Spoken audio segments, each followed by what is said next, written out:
My first guest this evening is Dave Lopez. He's currently a city councilman, and he's running for city council again for District 3. Dave Lopez went to school in Modesto, grew up to be a football star. Now he's serving in City Hall. He hopes to keep his tenure going by running for election for District 3. He's also been a pretty big target when it comes to scandal. We'll get to that in just a few minutes. For now, let's hear about his beginnings and where he's going. How long have you lived here in Modesto? I've lived here my whole life. First of all, welcome. Thank you. Thank you very much. It's a little disjointed with so many guests. I had to remember everybody's name. But. Thank you very much. Thank you, Athens, for having me on. And I want to thank Assyria Vision for putting this up. I've been here my whole life, born and raised. 44 years. Now, I mentioned something about you playing football. Yeah, I don't know where you got that at. Yeah, you play football, don't you? No, I did not. Oh. I mean, I did. In high school, I played. Yeah, that's what I was talking played about. a couple of years, and they hurt my knee. I got my knee hurt, so I actually played golf, and I was the chess club president back in high school. Well, I saw your football jersey and Sure. everything on the wall, and so. Oh, my black M jacket from Modesto High, right? No, actually, you're if too you modest when it comes to your sports. if you look closely, there's actually golf bags and that kind of thing up there. So yeah. So you are a great advocate for the golf courses, right? Absolutely. Before serving on the city council, I was on the golf, the city of Modesto's golf committee, and I, making some changes and that kind of thing. Ironically, if you don't mind me interjecting it, actually my son's on the golf committee now for the city of Modesto. Josh Vanderbeek. Josh Vanderbeek, who's running for school board. So I don't know. Maybe it's a great place to learn how to maybe run a city. So. Well, it seems like a great stepping stone at the very least, because you have to deal with Absolutely. some very disgruntled people who Very may be regularly. losing facilities, Sure. but still deal with City Hall too. We've went through a lot of turmoil over the last few years with the golf courses, but one of the programs that I put together over the last 4 years was something called Council in the Park, and it was the idea behind it. Let's see if I can go out a little bit here. The number one fear of 75% of people is public speaking. So that tells me that 3/4 of my city was never going to come into those chambers, stand in front of those cameras at that podium, and tell me what they wanted fixed in their city or in their neighborhood. So we started every 3 months. We'd go to a different park somewhere in the city, let folks come out in their Saturday clothes and their gardening clothes and talk to us about the things they want taken care of in their city. So one of the installments, we went out to the Dryden Golf Course because there was a lot of talks of maybe Muni closing and those kinds of things. So we went out there, and after the first one, I started out by myself, but now the entire council comes out, department heads, and we sit out at the Dryden Golf Course and let folks come out and kind of tell us what they wanted changed at the golf course. And since those changes have been implemented, the golf courses have been growing in population. Actually, Josh just took over as chairman, and now has changed some of the rates for Tuesday and Wednesday, along with the committee. And if you look, we're breaking records from 10 years ago on the golf courses. So there's a lot more folks playing golf in Modesto.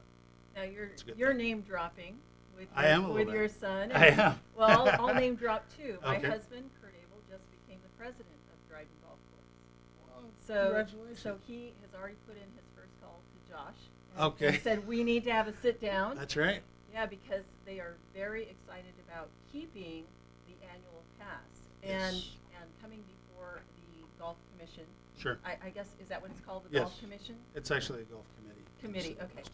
Because they're really wanting to keep their Absolutely. golf course out. And that's the way to do it. If you have ideas about the golf course, you would go to the golf committee, and then they would actually, as an advisory group to the city council, would actually come to us with, different ideas that the citizens might present. So that's the right chain of command. then. Absolutely. Okay. He's absolutely doing that right. Good. Well, I know those guys are wanting to keep their golf course Yes, out there and absolutely. keep it going with the many Absolutely. programs that can be Well, offered. you know what? Golf courses are a big asset for a city. When businesses are looking to relocate, they look at the school system, they look at the library system, and one of the things that's a little bit further down the list is golf courses. They want to see if there's a public golf course, if there's multiple golf courses. It's a kind of environment that maybe a corporate office might want to move to because executives might want to go out and play some golf. They want to know that it's kind of a family-friendly, and now that they learn that we have First Tee program in place, it's a great drafter for potential new business. Sure. So we got to look at every avenue and try every angle of new business coming. Modesto. I know that Kurt has a lot of great ideas coming up too for outreach and that sort of thing. So I know that he and Josh are going to be on the phone a lot with each other. That'll be good. Something else that you're involved with is Partners in Paint. Partners in Paint. It's a. Should I speak about it? Please do. Okay. Partners in Paint is a nonprofit that I started along with some friends about 3 years ago, and I wanted folks to kind of take ownership of their neighborhoods, take ownership of their city. So we have citizens and Boy Scout troops and churches out adopting areas of the city, covering up graffiti all over the city. We provide them with paint, graffiti remover. I had some local business actually give us some startup money for the nonprofit, and we have some companies that donate paint to us. So the folks can actually come in, participate. They can do it on Tuesday night in their neighborhood. They can do it on a Wednesday evening with the kids and to go out and cover up graffiti. Not relying on government to fix all our problems, because we just can't keep doing that. And I think the birth of this came because of the down economy. I think the down economy has allowed me to get creative and create a program like Partners in Paint. Ironically, though, that one of your guests that are coming up, David Boring, his firm, Never Boring Design, actually came in to Partners in Paint in our early meetings and donated his time and donated a design that his staff worked on for a long time, and actually donated all his work to create the logo for Partners in Paint. So I'm very excited to be sharing the show with Mr. Boring, because that was huge for us. Yeah, he's quite the philanthropist. Absolutely. He does a lot of good charity work. He does. I can hardly wait to talk to him. Yeah. But now is your time. Okay. So you mentioned Partners in Paint being a nonprofit. Yes. Let's just cut to the chase right away. Okay. We need to talk about SCAP. Okay. You want to go there now? Let's go there now. That way we can end on a high note. Okay. Okay. All right. All right. SCAP is the Stanislaus Community Assistance Project. Yes. And it is one of the nonprofits in Stanislaus County that received NSP funds. Yes. NSP funds came to Modesto in the amount of $33 million? Roughly. Okay. And some of those dollars, or quite a bit of those dollars, have gone into SCAP. What has gone on with SCAP? Well, actually, those funds go through Neighborhood Stabilization Program. That there's actually city council members that sit on that, that oversee those funds and where they actually get distributed to. We had the acceptance in the city council. We actually accepted the funds coming into the city of Modesto. Actually, I'm going to kind of segue back to Council in the Park, creating an environment where, an approachable city council, people can come up and talk to me. Creating that environment is what led Ken Hannigan, who was a board member of SCAP, to actually approach me. He set up a meeting, came in. I hadn't met him before. And he came in and started laying out these numbers to me that SCAP was doing with all these funds that were going their way. I stopped him about 10 minutes into it, and I said, I'll be right back. I went down the hall. I pulled the city manager out of the meeting. I said, you need a list of these numbers. We sat down. We listed these numbers. They just didn't make sense to us. So Ken Hannigan left. I told the city manager, you got 2 weeks. I'm going to give you 2 weeks, but I need answers to these numbers. They just didn't make sense. And 2 weeks went by. I went to the city manager again, and he didn't have any answers for me. So my only recourse at that time was to go to the taxpayers. And the only way to let them know what was happening was by going to the B and letting them have the story, because the taxpayers needed to know. The citizens of Modesto needed to know what was happening. My question is, why did you not go to the city council? Because there was Brown Act violations and those kinds of things that were prohibiting me from just speaking to city council members. Well, explain the Brown Act. I mean, why would that Brown have Act been a violation? Well, because to discuss things behind closed doors, where there's more than 3 members. If I speak to one, they speak to another one. I actually go to another council member and tell them my concerns. That's a Brown Act violation, without the public being aware of what's going on and listening to the dialogue. The only reason we can sit behind closed doors and talk about issues is personnel issues and property purchases. So besides that, we have to do all our business in front of the public eye. So it wasn't my place to do that in front of the public eye. I needed the people to know about it, and I needed to find a way so that they would know about it. And this is the avenue that I travel. It seems almost like it has kind of exploded out of control, though. Do you feel like it's backfired by taking it to the B? Because from the Not at all. time the board member came to you, which I'm not sure exactly when that was. I want to say, wow, I think that was back in, I want to say it was May, June. I don't recall the timeline right now. Lots been going on lately. The paper, the story broke in the paper May 28th. Okay, then it was probably right in the beginning of May. Yeah, 1st of May. So you gave Greg Nyhoff, the city manager for Modesto, 2 weeks, and when he didn't act upon it, did you go back to him and say, you know, what's going on? And I asked him, what do you have answers for me? What are going on with these numbers? There's a guy that's making $600,000, and of what I could see is taxpayer money. And he said, I don't have anything. So I said, well, Greg, I have no choice.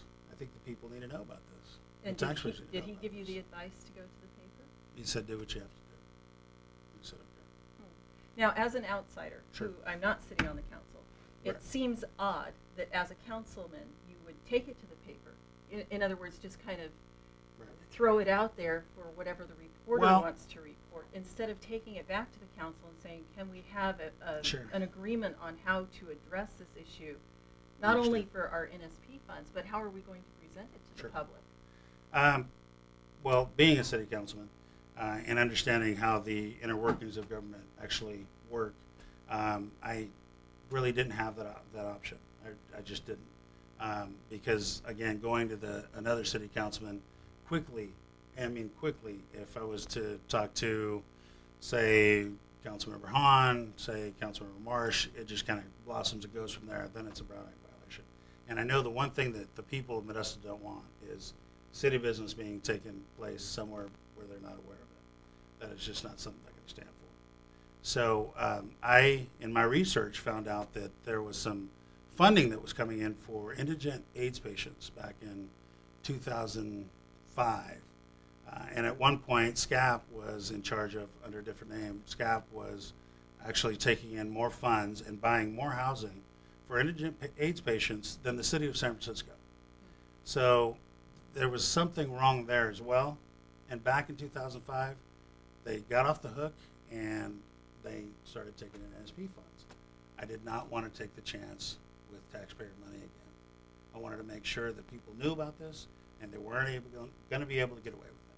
Now, what if we find out that there is a certain amount of money that was spent between the time you were told about it from the board member until SCAP was shut down? Was there money spent? I mean, money. When I mean spent, I mean, did SCAP receive NSP funds during that interim from the time the board member came to you?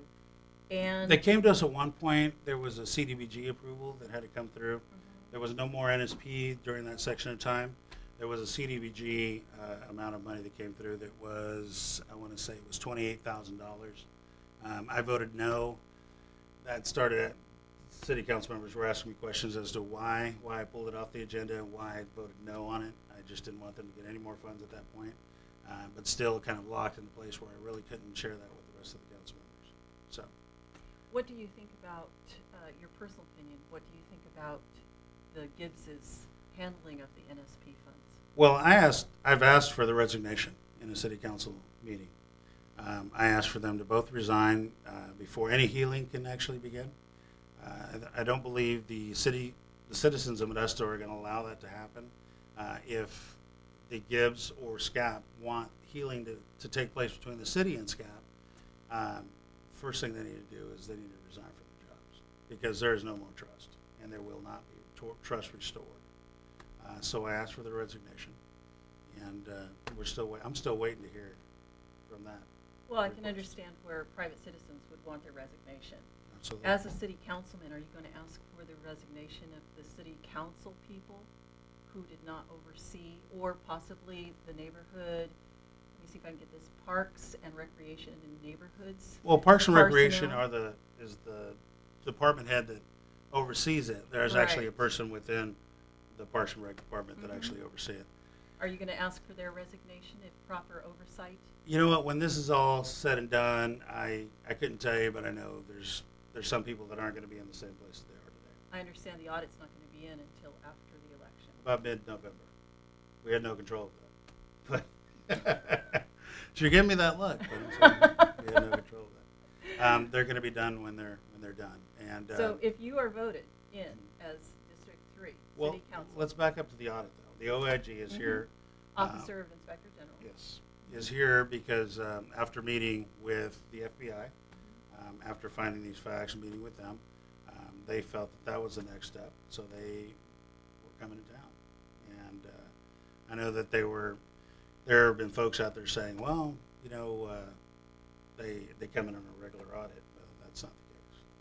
So. Well, if somebody came to you and you went to Greg Nyhoff, the city manager, and he didn't handle it in the way that you thought was going to get it resolved, then you took it to the newspaper. My question is, if you're elected to District 3, the audit comes back and it says there has been misappropriation of funds and it was this person's department, are you going to personally call for their resignation Absolutely. As a city councilman? Absolutely.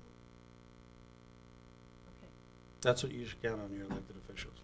You find the bad piece and you cut it away. Okay. Absolutely. All right. Let's talk about taking it to the streets. All right.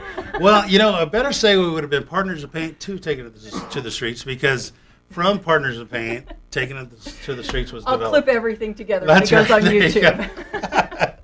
There you go. Taking it to the streets was a design of the Partners of Paint board that, you know, again, looking at citizens taking back their city, not relying on government to fix their problems, but actually going out there, rolling up their sleeves, and taking care of the city themselves.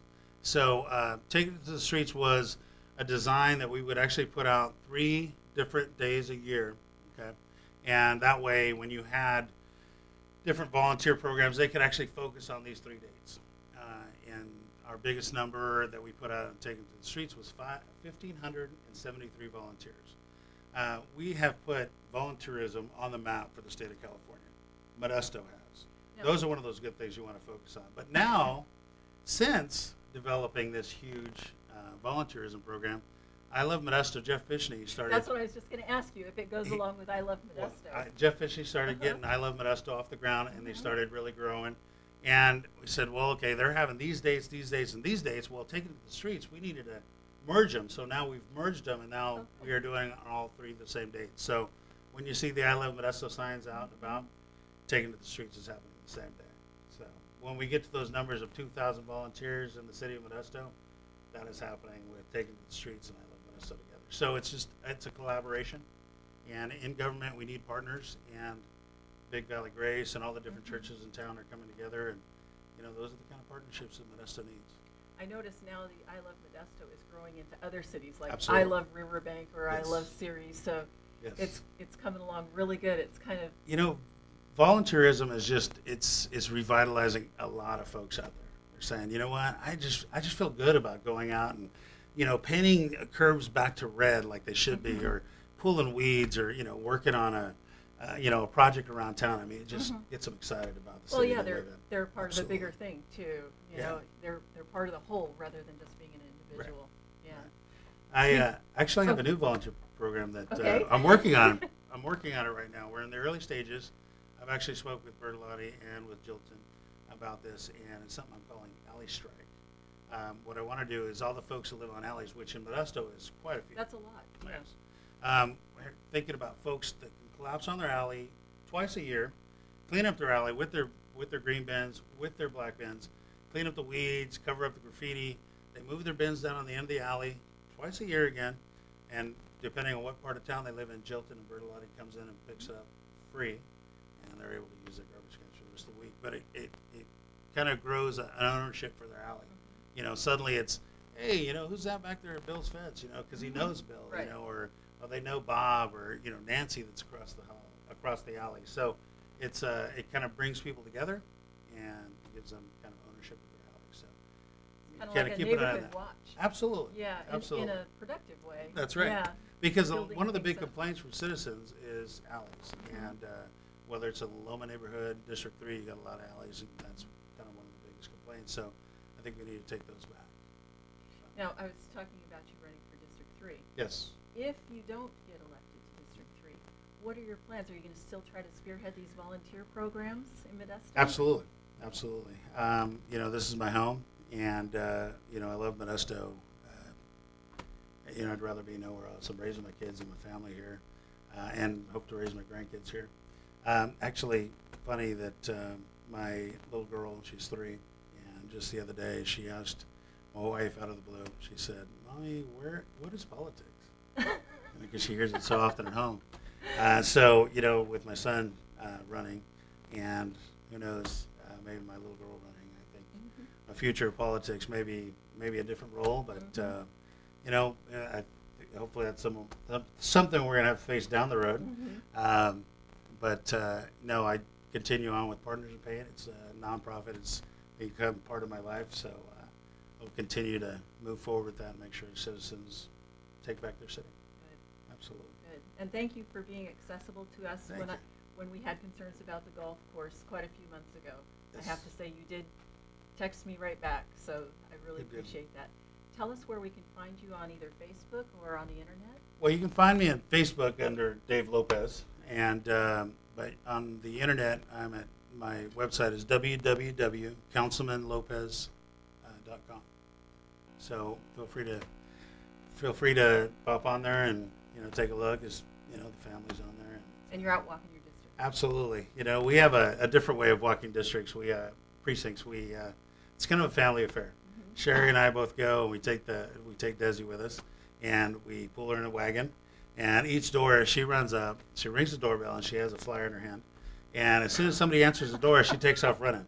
No wonder she's asking you what politics That's are. right. It's like, why are my feet so tired? I know. The door opens, she runs away with the flyer, and then I give them. Yeah. If they don't answer, she gets pretty excited because then she gets to throw it just right on the mat. So she's pretty excited about it.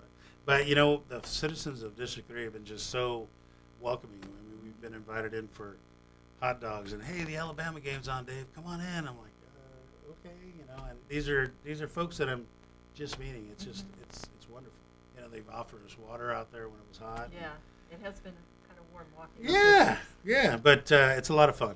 Well, thank you very much Thank for you joining me this evening. Thank you very much. And it'll be good to see you again real soon. Yeah, Thank you. Thank you very much.